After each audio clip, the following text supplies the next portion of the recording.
So আজকে চলে গেলাম মার্কেটে পুজোর শপিং করতে।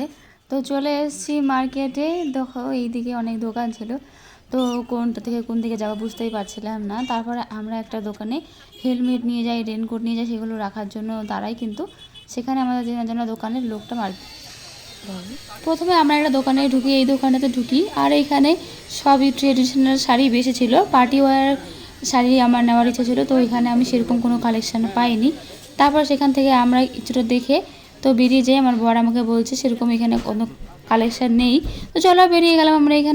এখানে সেরকম কিছু দেখতে পেলাম না। পরে ওখানে বললো যে উপরে কিছু কালেকশান আছে, উপরে যেতে পারো, কিন্তু উপরেও আমাদের সেরকম কালেকশান পেলাম না। আমরা নিচে নেমে যাই, তারপরে নেমে গিয়ে আমরা বাইরে বেরিয়ে যাই।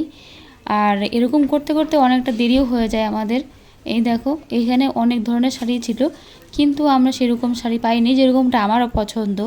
তা আমার পছন্দ সিল্ক টাইপের শাড়ি আমার আছে, আর সিল্কের শাড়ি আমি কিছুদিন আগে একটা নিয়েছিলাম। আমার সেরকম ইচ্ছা নেই, তো আমার পার্টি ওয়ার শাড়ি নেওয়ার ইচ্ছা। তো পার্টি ওয়ার শাড়ি এখানে খুঁজছিলাম, পাচ্ছিলাম না। তারপর আমরা নেক্সট একটা অন্য দোকানে যাই, আর সেই দোকান থেকেই আমি কিছু শাড়ি পছন্দ করি। সেখানে অনেকগুলো শাড়ি দেখায়, তার মধ্যে এই শাড়িটা দেখায় দেখো।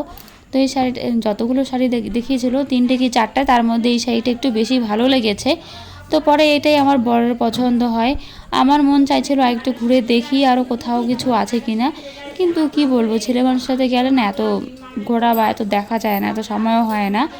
তারপরে আমি এটাই মোটামুটি সিলেক্ট করি আমার বরের ইচ্ছা মতো। তো ওরা একটু পরিয়ে দিচ্ছিলো, দেখছিলাম যে কেমন হয়।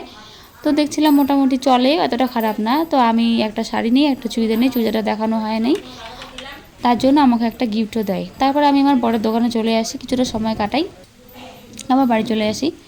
আর ঠাম্মার জন্য একটা আইসক্রিমও নিয়ে নিই। আর বাড়ি এসে আমার প্রচুর খিদে পেয়ে যায়, আর আমি একটা আপেল